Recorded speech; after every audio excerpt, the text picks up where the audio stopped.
Muy buenas noches a todos mis hermanos de la Iglesia Evangélica Discípulos de Cristo de la sede Américas Marsella, a nuestros hermanos, a nuestros amigos que se conectan en esta hora y quienes lo harán posteriormente, como siempre, reciban un plácido y un caluroso saludo. Vamos a orar en este momento y a disponer este tiempo en las manos del Señor, de tal manera que Él sea trayendo edificación a nuestra vida y sea trayendo consolación también. Así que vamos a invocar el nombre del Señor y a darle gracias en esta hora. Padre que estás en el cielo, te damos muchas gracias por el inmenso y glorioso nombre de Jesucristo, tu Hijo amado. Te damos gracias, mi Señor, porque sabemos que solo en tu presencia hay plenitud de gozo. En tu presencia hay delicias a tu diestra desde ahora y para siempre. Rogamos tu asistencia en esta noche. Rogamos por todos aquellos que se conectan, por todos aquellos que nos observan y que escuchan esta enseñanza. Mi Señor, muchas gracias. Ayúdanos en medio de este tiempo. Ayúdanos a vivir, Señor, según tu palabra, según tu verdad, según tu evangelio. Muchas gracias te damos en el bendito y glorioso nombre de Jesús. Asístenos para poder encontrar, Dios, refugio en ti, para poder ver la verdad de tu palabra en nosotros, Dios. Oh Padre Celestial, para que el carácter tuyo sea formado en nuestra vida. Muchas gracias te damos en Cristo Jesús. Amén y amén. Bien, mis queridos hermanos y amigos, el tema que estaremos considerando en la noche de hoy lo encontramos miércoles a miércoles en la serie expositiva de la primera carta de Juan, recordando que esta carta se escribió al final del primer siglo de la era cristiana, probablemente a los cristianos de Éfeso y escrita por el apóstol Juan.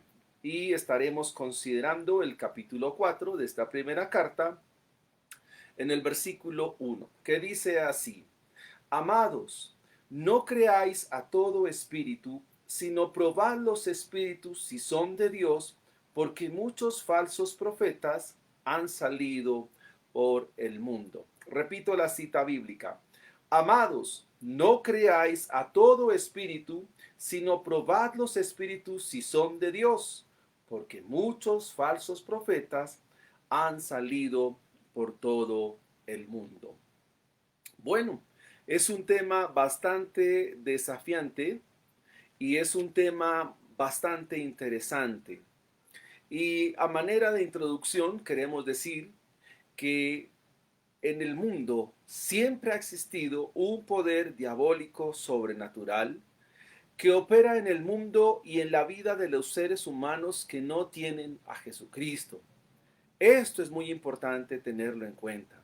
Siempre ha existido el maligno y existe un poder que va a engañar a todos aquellos que están sin Jesucristo. Es muy importante tener en cuenta esta expresión, el estar sin Jesucristo. La gran tragedia de la inmensa mayoría de personas, de las personas que habitan este planeta, pues es esa, no hay otra realidad. En ocasiones, este poder es tan fuerte, es tan poderoso, que no podemos desconocerlo, porque también infecta la iglesia. En estos días que hablamos de la pandemia y hablamos de la efectividad del virus y la manera como como avanza, la manera como hay tantos contagios, de alguna manera la falsa enseñanza, el espíritu antidios o el espíritu anticristiano desde siempre ha tratado de infectar y ha tratado de permear la iglesia. ¿Cómo? Por medio de la falsa enseñanza, por medio de la falsa doctrina. En los días del apóstol Juan, La iglesia era amenazada por falsas enseñanzas, enseñanzas que polularon hasta el siglo tercero, porque del siglo cuarto hacia el siglo XI el mundo entra en lo que se llamó el medioevo o el oscurantismo de la Edad Media. Obviamente con rostros diferentes, con amenazas persistentes en nuestros días, también es necesario hacer frente de ello. En nuestros días también hay amenaza de falsos maestros. En nuestros días también hay amenaza de falsos profetas que en nombre de Dios, que en el nombre del Señor enseñan, dirigen y plantean una serie de argumentos que desvían a muchos cristianos incautos. La pregunta entonces en esta noche es, ¿cómo nosotros probamos los espíritus? Porque ese es el título de esta enseñanza, probar los espíritus. ¿Cómo nosotros probamos los espíritus? La palabra griega que Juan usa aquí es la palabra griega neuma, que significa viento o aire. ¿Cómo se puede pesar el aire? El aire se puede pesar porque el aire es un elemento de la tabla periódica. Se compone de oxígeno, nitrógeno, hidrógeno y cada elemento de la tabla periódica tiene algo que se llama el peso atómico, es pesable. Obviamente su masa es muy pequeña. Entonces, ¿cómo pudiéramos entender esta expresión bíblica que se nos presenta en la noche de hoy? ¿Cómo podemos pesar el aire? ¿Será eso a lo que Juan se refiere? No es exactamente lo que Juan nos quiere indicar. A lo que Juan se refiere es que esa palabra pesar significa valoren o de una manera mucho más diciente es filtren la enseñanza, contrasten la enseñanza, contrasten el pensamiento, contrasten la ideología, contrasten las ideas que se presentan en la vida cristiana. No es posible entender esto si no se tiene el elemento para probar. Cada vez que nosotros vamos a probar alguna sustancia, por ejemplo, cuando estamos cocinando, si queremos saber qué tan bueno de sal o qué tan bajo de sal está, lo que hacemos es dar una probadita, probar la comida, probar el alimento, de tal manera que de esta manera sabemos si está quedando muy salado o si está quedando muy bajito de sal. Algo similar es lo que Juan nos dice que hagamos, que probemos, que valoremos, que filtremos toda enseñanza, que filtremos toda ocasión que tengamos para la predicación, que la filtremos. Casualmente, el apóstol Pablo en la carta a los Gálatas en el capítulo 1, él reprende fuertemente allí a los cristianos diciéndoles insensatos, necios, porque ustedes no filtran la enseñanza, ustedes están permitiendo que se predique otro evangelio del que ha sido enseñado. Y es que también para los días de Juan se estaba predicando otra enseñanza. De manera tácita, Juan nos dice que debemos someter por las escrituras el sistema de pensamiento que ha llegado a la iglesia. Queridos hermanos, por las escrituras, por la palabra del Señor, por la enseñanza de la Biblia, ustedes y yo estamos llamados a filtrar, valorar toda enseñanza, toda ideología, todo argumento, todo lo que se enseñe, todo lo que se diga, hay que ponerlo a la luz de las sagradas escrituras. Filtrar toda enseñanza por la palabra del Señor. De esta manera, mis amados hermanos, es que debemos entender lo que Juan nos quiere decir en la noche de hoy. Y una vez más volvamos a leer el texto. Amados, no creáis a todo espíritu, sino probad los espíritus si son de Dios.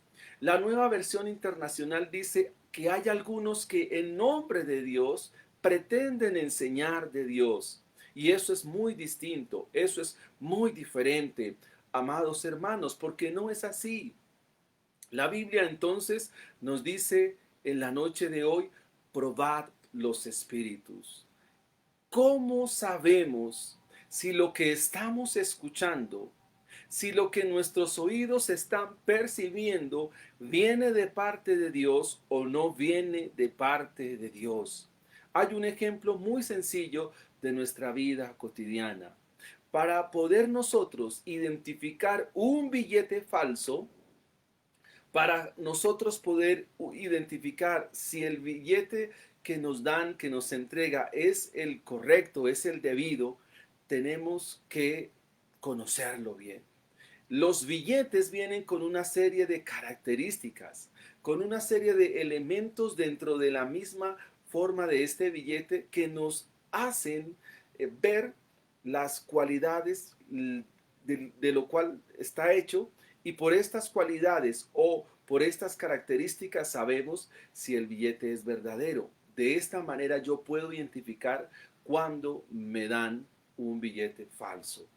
Pero hay que tener cuidado, porque muchos de los astutos que dañan la economía filtrando este tipo de billetes a veces combinan la mitad del billete falso con la mitad de un billete bueno.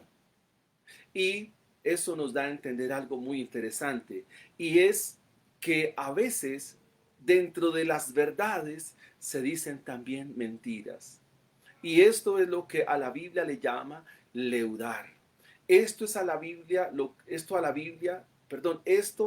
es a lo que la Biblia le llama tergiversar, desdibujar. Y eso ustedes lo van a encontrar en Génesis capítulo 3, versículo 1. Cuando la serpiente dice a Adán y a Eva, le dice, con que Dios os ha dicho. Así que mis amados hermanos, este sistema que Juan nos está planteando, el sistema de error y el sistema de mentira, tiene un asidero, y es la perversidad y el sistema anticristiano, el sistema antidios que se evidencia en este mundo y en este momento. Este sistema se ve como de Dios, pareciera ser de Dios, pero es indispensable y es vital que como cristianos hagamos un análisis muy serio y profundo de lo que está por fuera de la iglesia, pero que quiere llegar a la misma iglesia. Dios nos dice que la iglesia debe ser depurada de todo pensamiento equívoco. Repito, Dios nos dice por medio de esta palabra que la iglesia local, que una iglesia bíblica debe ser depurada de todo pensamiento equívoco y de todo pensamiento apóstata que atente, que llegue y que quiera infiltrarse. No crean a todo aquel que pretenda estar inspirado por Dios. Así que, hermanos, a partir de esta introducción quiero inicialmente decir lo que el versículo 1 de este capítulo 4 nos dice. Dice así las Escrituras: amados, no creáis a todo espíritu. Como primer encabezado, entonces quiero decir, no se puede creer a todo espíritu. No se puede. Por más que tenga apariencia de que sí, hay que filtrarlo. Por más que se presente, que se vea, que como que es, hay que filtrarlo por la enseñanza de la palabra del Señor. No se puede creer a todo espíritu. Amados hermanos, amigos, la iglesia es una comunidad hermenéutica, es decir, una iglesia que tiene la capacidad de poder interpretar el mensaje que está recibiendo. Una iglesia hermeneuta es una iglesia que tiene la capacidad de recibir la palabra del Señor y contrastarla con lo que dice la Biblia. Es decir, que está en la capacidad de interpretar las escrituras. Por tanto, debe estar en capacidad de discernir cuando un maestro, un predicador, un orador y un comunicador del evangelio está diciendo la verdad. Debe tener esa capacidad. Repito, cuando un maestro, un comunicador, un orador está exponiendo la verdad bíblica, la iglesia debe estar en la capacidad de discernir si el mensaje que se está entregando y el mensaje que se está dando es correcto o no es correcto. Esta no es una opción para nosotros. La capacidad de interpretar y discernir no es un querer, no es un sentir. Amados hermanos, esto se convierte en nosotros y en todos aquellos que creen al Evangelio, se convierte en una altísima responsabilidad. La iglesia debe evaluar por la Biblia, por su inerrancia, por su eficacia y por su autoridad, que el mensaje que se recibe es el apropiado, es el correcto, que el mensaje que se recibe es el adecuado. Y de eso es muy importante que lo tengamos en cuenta, porque de ahí se desprende la enseñanza de la Biblia y cómo esta enseñanza no termina en el error. Miren, queridos hermanos, cuando una iglesia no bebe de la Biblia, de las sagradas escrituras, y todos sus miembros no acuden a la Biblia, entonces podemos decir que eso no puede ser una iglesia. Porque una de las marcas distintivas de toda iglesia bíblica local es que se expone la escritura fielmente. Y la exposición de la palabra es una exposición cristocéntrica. Descansa en la persona y la obra de nuestro bendito y glorioso Salvador Jesucristo. Las enseñanzas de nuestros días son muy humanistas. Las enseñanzas de nuestros días son bajo la tesis de Protágoras: el hombre es la medida de todas las cosas. El hombre es el que recibe la gloria. Y es al hombre es al que hay que hacerlo sentir bien, y eso no es lo que dice la Biblia. Dentro de aún de las corrientes cristianas, desde aún de las mismas corrientes del cristianismo, nosotros encontramos corrientes liberales, corrientes que alteran, corrientes que modifican, corrientes que tergiversan el mensaje de la palabra del Señor. Probad los espíritus, probad el pensamiento, prueben el sistema de creencia, prueben el sistema en el cual ustedes se encuentran. Es muy interesante valorar este capítulo 4 de esta primera carta de Juan. Sigamos avanzando. En ocasiones anteriores y con el estudio que hemos hecho, la Biblia nos ha hablado del pensamiento gnóstico. Ese era el pensamiento que estaba presente allí al final del primer siglo de la era cristiana.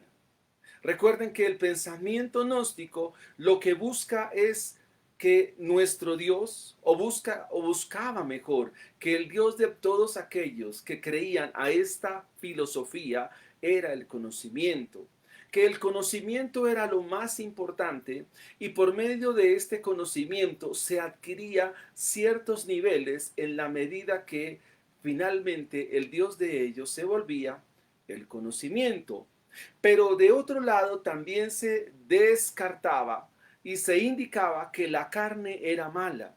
Es decir, el cuerpo no sirve, la parte física no sirve. Y eso lo dijimos también un tiempo atrás, que fue la influencia platónica, porque el cuerpo viene a ser la cárcel del alma. Y lo mejor que puede hacer el alma es ser liberada cuando una vez la parte física haya desaparecido o haya muerto. En el capítulo 4 de esta primera carta, versículo 3, encontramos: y todo espíritu que no confiesa que Jesucristo ha venido en carne no es de Dios. Y este es el espíritu del anticristo. Es decir, que se está atentando contra la doble naturaleza de Cristo, lo cual estaremos estudiando de hoy en 8 días, Dios mediante. De este pensamiento se van van a salir cuatro grandes herejías. Por ejemplo, el arrianismo, que se trata en el 325 en lo que fue llamado el Concilio de Nicea, el eutiquianismo, el apolinarismo, el monotelismo, el monofisismo.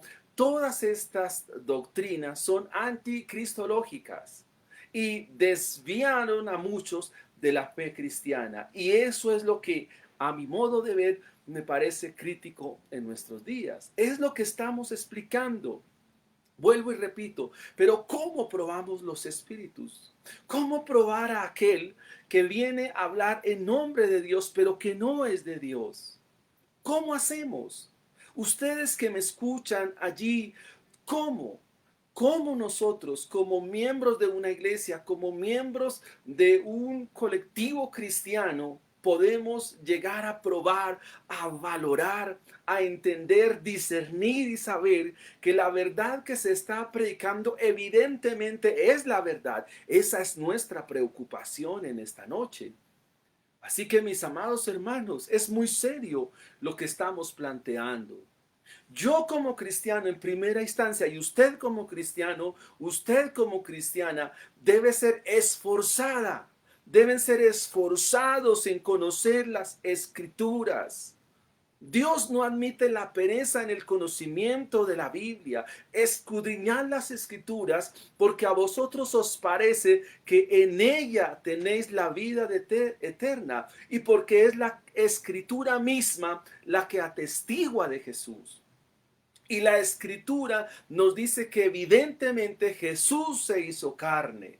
Ustedes encuentran la introducción en el Evangelio de Juan, que dice: en el principio era el verbo era con Dios y el verbo era Dios. Versículo 14, y este verbo se hizo carne y habitó entre nosotros y vimos su gloria, gloria como la del unigénito del Padre, lleno de gracia y de verdad. Y Juan nos hace la introducción de esta carta diciendo que este verbo que era desde el principio se ha palpado, se ha visto, se ha tocado lo tocante al verbo de vida. Pero eso solo lo podemos entender y lo podemos discernir cuando acudimos a la misma Biblia. Uno de los muchos y tantos problemas de la iglesia de nuestro tiempo es la falta de conocimiento doctrinal. Y esta carta y el Evangelio de Juan nos hablan expresamente de la cristología. Y la cristología es una rama de la teología sistemática que todo cristiano y toda cristiana debe manejar.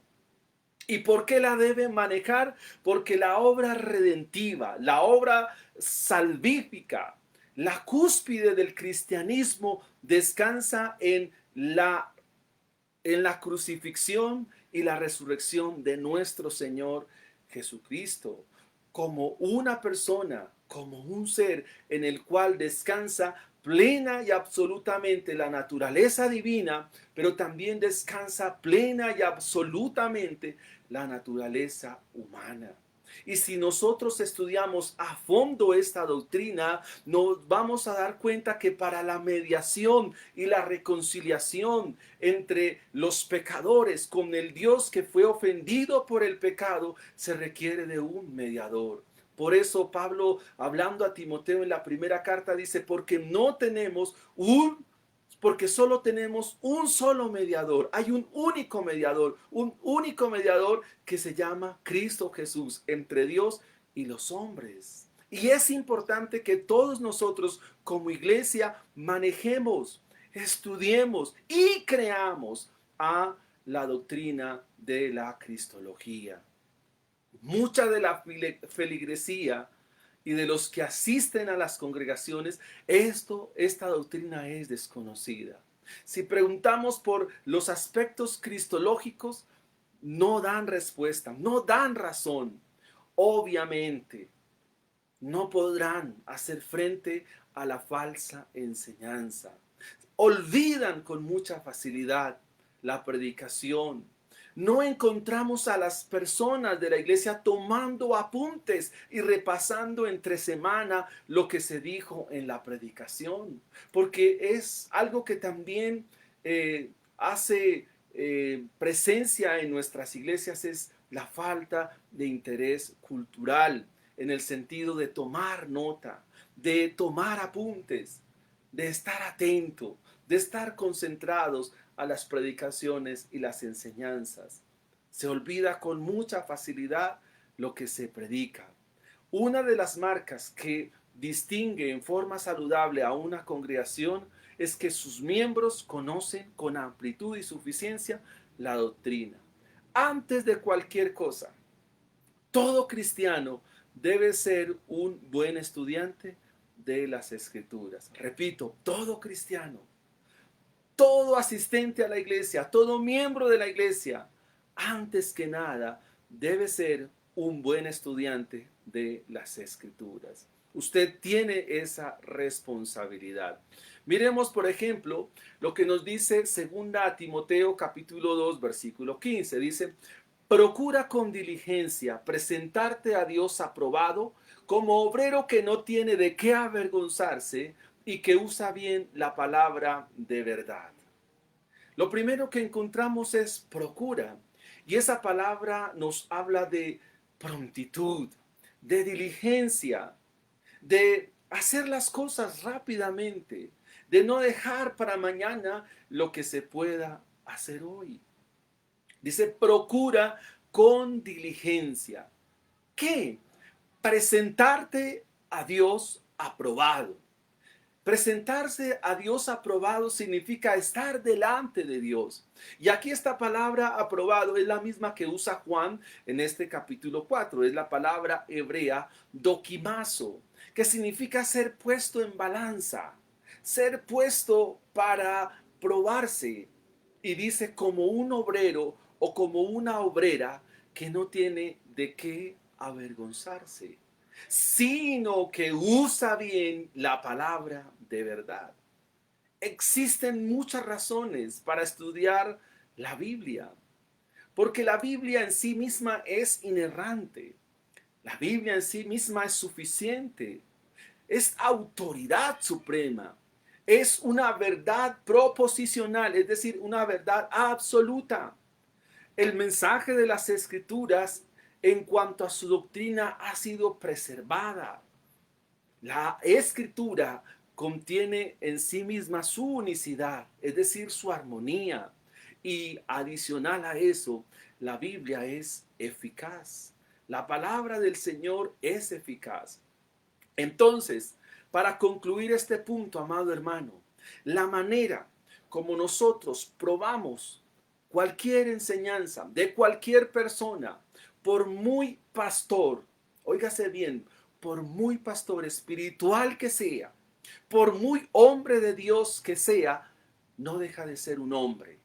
Así que la manera de probar la enseñanza, la manera de probar lo que se dice en un púlpito o lo que recibimos de los diferentes portales de internet y los medios de comunicación masiva como el mismo Facebook, las mismas redes sociales, la manera de filtrar y la manera de conocer si el mensaje es verdadero es porque tú y yo debemos ser buenos estudiantes de las Escrituras y echar mano de herramientas como diccionarios bíblicos o diccionarios online que se nos presentan en el mismo internet para poder discernir la verdad de Dios. Esa es la manera.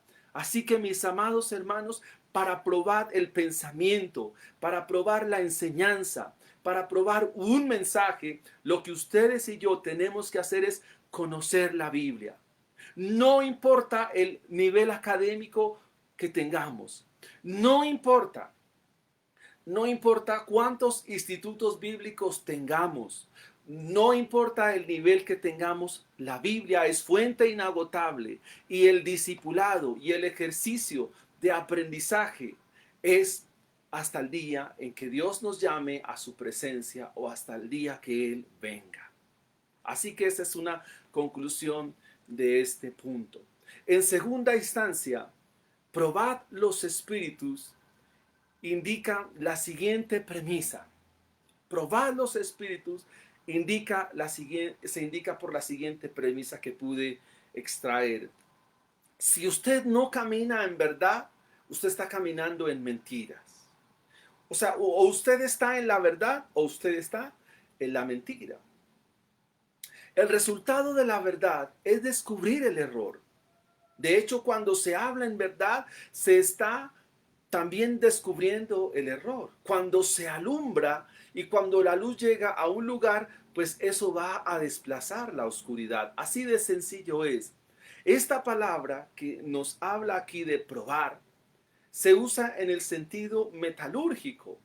Es decir, que para saber si evidentemente eran los metales, había que hacer todo un trabajo de metalurgia, identificando con toda exactitud y certeza si el metal que se presentaba, ejemplo el cobre, se hacía un trabajo para identificar que fuera cobre. Los cristianos deben probar toda enseñanza determinando si es correcta o no lo es correcta. Para ello, Pablo, en la primera carta a los tesalonicenses, en el capítulo 5, versículo 20 al 22, nos dice: no menosprecien la enseñanza, más bien, examínenlo, examínenlo todo, retengan lo bueno, apártense de toda apariencia de maldad. El verbo acá que es relevante en el texto es examinar. Es como cuando ustedes y yo vamos al médico y el médico nos va auscultando y nosotros vamos indicando qué es lo que nos acontece, qué es lo que nos duele. Y el médico, por medio de un diagnóstico, nos dice cuál debe ser el tratamiento a seguir. Obviamente muchos de nosotros evitamos ir al médico porque tememos que nos descubran cosas. En lo personal así pasa conmigo. Pero es la manera como el médico nos va a remitir a un especialista. Si es un caso difícil, si es una enfermedad que ya va a trascender, nos van a remitir a un especialista. Y es más o menos lo que Pablo nos dice en esta noche. Examínenlo todo. Júzguenlo todo por la palabra del Señor. Lo que siempre buscamos, amados hermanos, es que la iglesia pueda madurar. No existe un botón mágico. No existe una forma inmediata de alcanzar la madurez cristiana. Estamos viviendo en una época donde todo es express, donde todo se quiere ya, que todo sucediera ya, pero no es así para ganar la madurez cristiana. Y para vivir y madurar la vida cristiana no es así. La vida cristiana está llena de altibajos. Hay momentos en que nos sentimos bien, hay momentos que no tan bien, porque así es la dinámica de la vida cristiana. Pero el crecimiento de Dios depende también de la gracia de Dios. Y la gracia de Dios está dada en abundancia a sus hijos. Y obviamente la gracia de Dios nos lleva a tener paciencia. Al comienzo de la vida cristiana de muchos de nosotros no sabíamos si era primero Abraham o era primero Moisés. No podíamos distinguir. Muchos de nosotros no nos sabíamos los libros de la Biblia. Muchas veces teníamos que compartir el Evangelio y no sabíamos qué hacer. Es más, muchos recitábamos versículos que no estaban en la Escritura. ¿O cuántos de ustedes no han escuchado algo que parece bíblico, pero no aparece en las Escrituras? Y yo aprendí, eso más bien era un refrán de la vida cristiana. Y el refrán dice: porque ni una hoja de un árbol se mueve si no es por la voluntad de Dios. Y probablemente así es, pero eso no está en la Biblia, eso no es ningún versículo de la Biblia. Y muchos de nosotros así fuimos creciendo, fuimos avanzando, pero estamos en el proceso de discipulado, estamos siendo enseñados, estamos siendo... Estamos siendo guiados, mentoreados por otros que también han alcanzado madurez. Así que esto es clave, amados hermanos, un discipulado constante, un discipulado permanente. No hay que dejar de discipular, hay que escuchar, hermanos, hay que escuchar cuando estamos en la enseñanza, porque Dios nos enseñará por todos. Y es lo que quiero mostrarles en la primera carta, en la carta a los Efesios. Efesios capítulo 4. El apóstol Pablo nos dice estas palabras. Dice que el Señor mismo constituyó, Efesios 4:11, que el Señor mismo constituyó a unos apóstoles, a otros profetas, a otros evangelistas, a otros pastores y maestros para perfeccionar a los santos. Queridos hermanos, algo que a veces nosotros lo hacemos de manera folclórica, perdonen por favor, es escudarnos en que nadie es perfecto. Por supuesto, pero esa no es una verdad. La Biblia nos enseña aquí en Efesios capítulo 4:12, dice que a fin de perfeccionar a los santos para la obra del ministerio, para edificación del cuerpo de Cristo. No hemos llegado a la perfección total, pero sí estamos en ese proceso. Y ese proceso de perfeccionamiento es el mismo proceso de maduración de la vida cristiana. Amados hermanos, dice que hasta que todos lleguemos a la unidad de la fe. Y la unidad de la fe significa que la iglesia debe creer lo mismo. Es decir, que cuando la iglesia entra de alguna manera a la homogenización de la doctrina, entonces es una iglesia que avanza, es una iglesia que crece y muchos serán añadidos a la fe. El libro de los Hechos nos dice que todos allí, en la iglesia primitiva, en Hechos capítulo 13 nos dice que todos crecían en la doctrina, que todos compartían el pan y que el Señor añadía a la iglesia los que habían de ser salvos. ¿Pero por qué? Dice las Escrituras en el libro de los Hechos que perseveraban. ¿En qué perseveraban? En la doctrina. Así, así es, mis hermanos. Pero esto no llega de un momento a otro. Esto no llega así ya. No, mis amados hermanos, esto es de trabajo continuo, es de trabajo permanente, esto es de trabajo constante. Día a día hay que sacar el tiempo en medio de todo lo que hacemos para crecer en la palabra del Señor. Amados hermanos, sin embargo, muchos de los eruditos que conocemos en nuestros días, hombres de fe que han estudiado, lo han logrado así. También como nosotros no nacieron aprendidos. Todo lo contrario. Estudiaron, trabajaron y se esforzaron por cada día conocer más y más las Escrituras. La Biblia nos habla a nosotros de madurar la fe. Y cuando se madura la fe, entonces nosotros podemos probar bien los espíritus. Dicho de otra manera, amados hermanos, y perdonen esta metáfora muy coloquial, pero no nos meten los dedos en la boca. No nos meten los dedos en la boca. Una iglesia que crece es una iglesia que avanza. Bien, amados hermanos, vamos a nuestro tercer aspecto que queremos considerar. Dice el texto de Primera de Juan, volvámoslo a leer una vez más. Primera de Juan, capítulo 4, versículo 1. Amados, no creáis a todo espíritu, sino probad los espíritus si son de Dios. Y nos da el argumento, el porqué, nos da la causa, nos dice la razón, el fundamento de por qué hay que probar los espíritus. Dice, porque muchos falsos profetas han salido por el mundo. Óigase bien, dice Juan, dice, porque son muchos falsos profetas. Muchos. Y si son muchos, es porque abundan. Y si son muchos, es porque están en cualquier parte. Y si son muchos, es porque los podemos encontrar aún dentro de nosotros. Y ustedes van a encontrar aquí en el versículo 19 del capítulo, dice que salieron de nosotros, pero no eran de nosotros, porque si hubiesen sido de nosotros, habrían permanecido con nosotros, pero salieron para que se manifieste que no todos son de nosotros. Esa es la realidad de la iglesia, que dentro del mismo trigo y y dentro del crecimiento del trigo mismo, juntamente con el trigo también que crece la cizaña, mis hermanos. Y dice Juan que muchos falsos maestros, muchos falsos profetas han salido.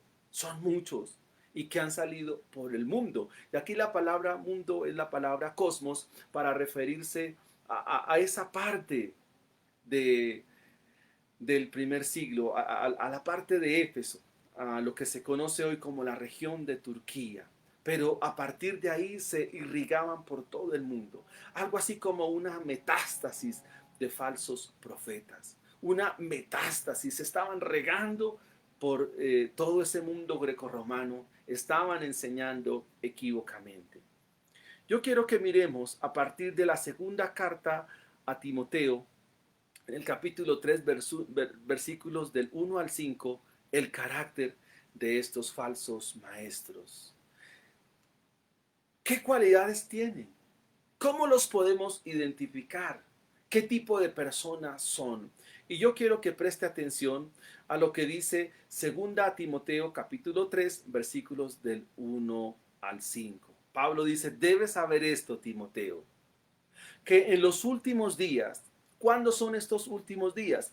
Desde el día de Pentecostés hasta la venida del Señor, hasta su segunda venida, se conoce en la Biblia como los postreros tiempos. De esos postreros tiempos ya han transcurrido 2020 años. Aquí vamos. Estamos en los postreros tiempos y han transcurrido 2020 años. Si ustedes me preguntan, ¿estamos en los postreros días? La respuesta sí, y ya han pasado 2020 años. Y Pablo le dice a Timoteo, debes saber esto, que en los últimos días se presentarán tiempos difíciles, pero no por la pandemia, amados hermanos, sino por la enseñanza y el ataque que va a venir a la iglesia del Señor y un ataque dentro de los mismos de la iglesia. Pilas con esto, amados hermanos. Y permítanme ir a Hechos capítulo 20, sin perder de vista la cita de Timoteo. Hechos capítulo 20, el apóstol mismo a la iglesia de Éfeso, a la cual se está escribiendo probablemente, dice estas palabras. Dice, versículo 28, Hechos 20, 28. Por tanto, mirad por vosotros y por todo el rebaño en que el Espíritu Santo os ha puesto por obispos para apacentar la iglesia del Señor, la cual él ganó por su propia sangre. Porque yo sé que después de mi partida entrarán en medio de vosotros lobos rapaces que no perdonarán el rebaño. Es decir, que desde ahí mismo habrá lobos rapaces que no perdonarán, no tendrán misericordia del rebaño. O sea, serán personas que no les importará nada. Por eso es importante que nosotros, por lo que nos dice la segunda carta a Timoteo, en el capítulo 3, versículos del 1 al 5, sepamos qué tipo de personas hay. Y miremos, por favor, lo que nos dice el versículo 2. ¿Cómo son estos hombres? Dice que habrá hombres amantes de sí mismos. Es decir, serán egoístas, se amarán a sí mismos y amarán el dinero. Esa es una característica importante de ellos. 2, dice, serán vanagloriosos, serán soberbios, blasfemos, desobedientes a los padres, ingratos, impíos, sin afecto natural, implacables, calumniadores o chismosos, como dice otras versiones, intemperantes, es decir, serán crueles y aborrecedores de lo bueno. Ojo, aquí lo bueno es según Dios. En otras palabras, desprecian, atentan, punzan, señalan la verdad de Dios. Porque lo único bueno de este mundo es el Evangelio. Y contra ello lo atacarán. Dice que aborrecen lo bueno, aborrecen el Evangelio. Otras características que nos describe el versículo 4 es que serán traidores, impetuosos, es decir, atrevidos, envanecidos, estarán llenos de toda vanidad, buscarán sus propios placeres o serán amantes de sus propios placeres, más que de Dios. Aparentarán ser hombres piadosos, pero por dentro serán lobos rapaces. Tendrán apariencia de piedad, pero negarán la eficacia de ella. Y dice, a estos evita. Es decir, ni con los tales comáis, dice Pablo. Y otra cita para terminar es, en qué se fundamenta su enseñanza? Ya vimos su carácter, ahora veamos su enseñanza. ¿Cuál es su mensaje?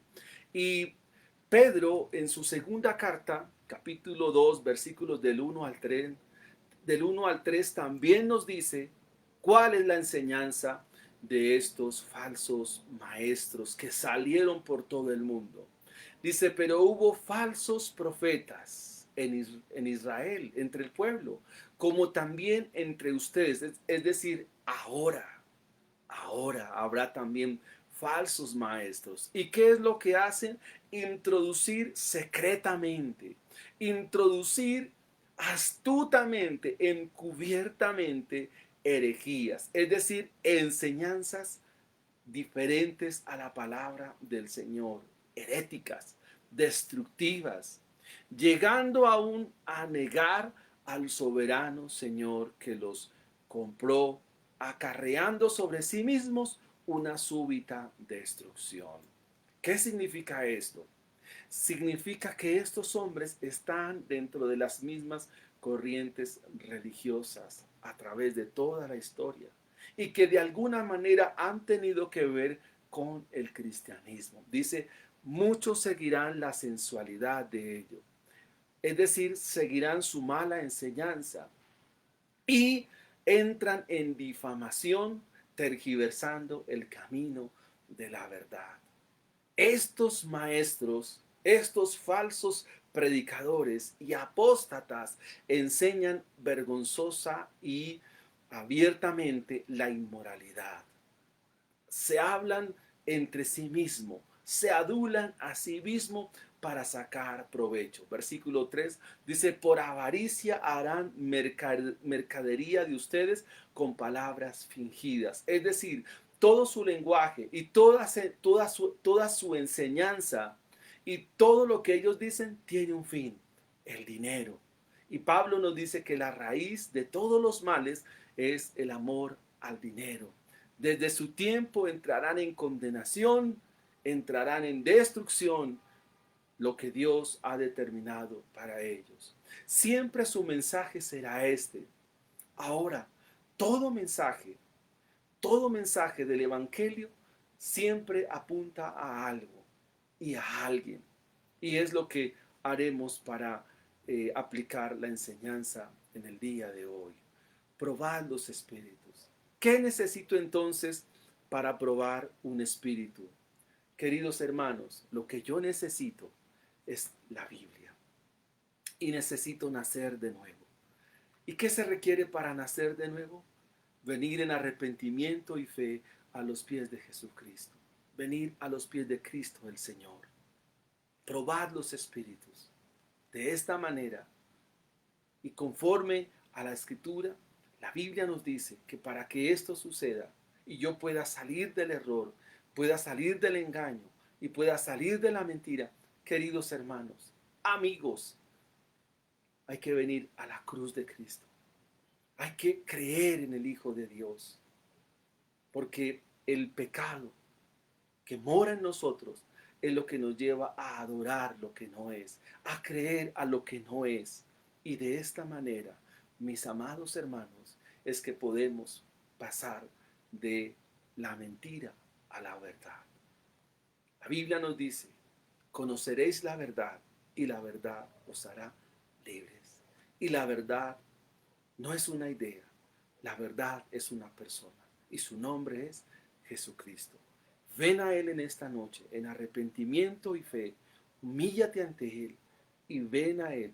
Y Él, por la autoridad de la palabra, puedo decirle que al que viene a Él, Él lo recibe. Vengan a mí los que están cargados y trabajados y yo os haré descansar.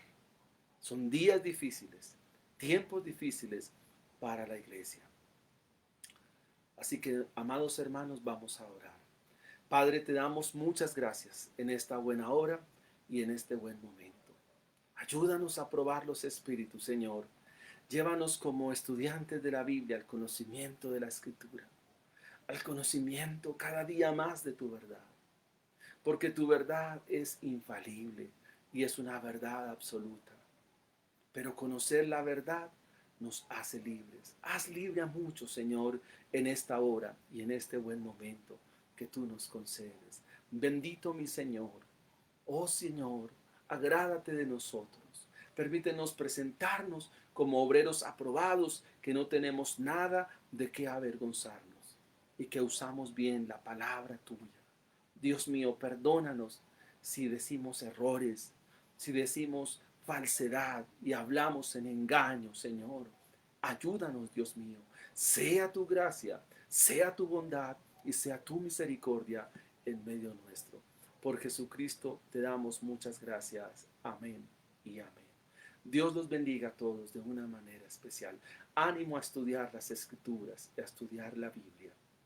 Dios los bendiga.